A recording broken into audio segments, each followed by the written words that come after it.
రాష్ట్రంలో అమల్లో ఉన్నటువంటి వాలంటీర్ వ్యవస్థ దేశవ్యాప్తంగా గుర్తింపు పొందింది. అయితే తెలుగుదేశం పార్టీ నేత శ్రీకాళహస్తి టీడీపీ అభ్యర్థి ఎవరైతే బొజ్జల సుధీర్ రెడ్డి ఉన్నారో వాలంటీర్లను ఉగ్రవాదులతో పోలుస్తూ అనుచిత వ్యాఖ్యలు చేశారు. దీని మీద మాట్లాడడానికి సీనియర్ మంత్రి పెద్దిరెడ్డి రామచంద్రారెడ్డి గారు ఉన్నారు. వారితో మాట్లాడించే ప్రయత్నం చేద్దాం. ఏ విధంగా సార్ చూడాలి వాలంటీర్లను ఒక ఉగ్రవాదులతో పోల్చడం? మొదటి నుంచి కూడా తెలుగుదేశం పార్టీ ఆ పార్టీ అధినేత చంద్రబాబు వాలంటరీ వ్యవస్థ మీద చాలా దుర్మార్గంగా మాట్లాడారు. కరోనా సమయంలో దాదాపు వాలంటీర్లు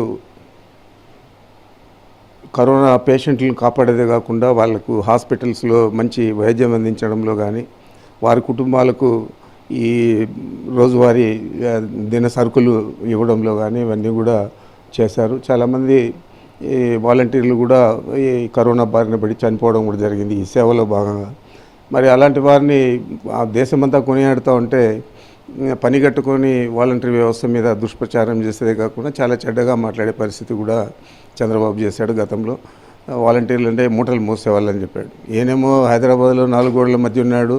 కనీసం ఆ నియోజకవర్గంలో ఉన్న ప్రజలను కూడా పలకరించే పరిస్థితి లేకుండా కరోనాకు భయపడి హైదరాబాద్లో దాంకో అన్నాడు.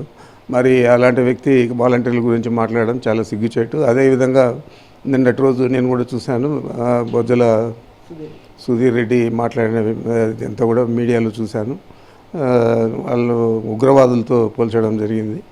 మరి నిజంగా వీళ్ళందరూ కూడా ఉగ్రవాదుల మాదిరి తయారైపోయారు. తెలుగుదేశం పార్టీ నాయకులందరూ వాలంటరీ వ్యవస్థ మీద ఇంత ద్వేషం పెంచుకున్నారు.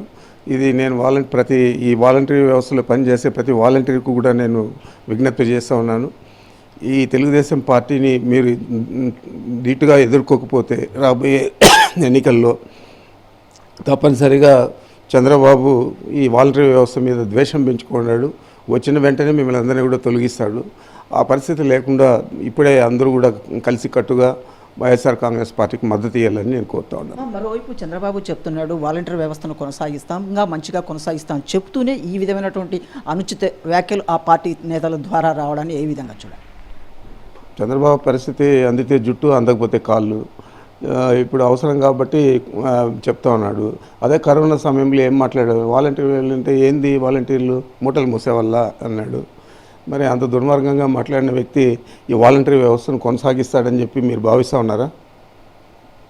భావించడం లేదు కదా. అలాంటప్పుడు వాలంటీర్లందరూ కూడా వాళ్ళకి తెలుసు ఈ చంద్రబాబు ఒకవేళ పొరపాటున అధికారం లేకొస్తే వాలంటరీ వ్యవస్థను తొలగిస్తాడు.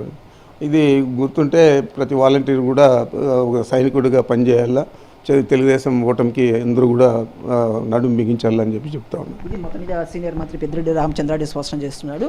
వాలంటీర్ వ్యవస్థను కించపరిచే విధంగా సుధీర్ రెడ్డి మాట్లాడారు. గతంలో చంద్రబాబు కూడా మాట్లాడారు. అందితే కళ్ళు లేకపోతే జుట్టు పట్టుకునే విధానం చంద్రబాబుది అనేసి మండిపడుతున్న పరిస్థితి. వీడియో జర్నలిస్టు శ్రీకాంత్, మల్సునరెడ్డి, సాక్షి టీవీ, చిత్తూరు జిల్లా.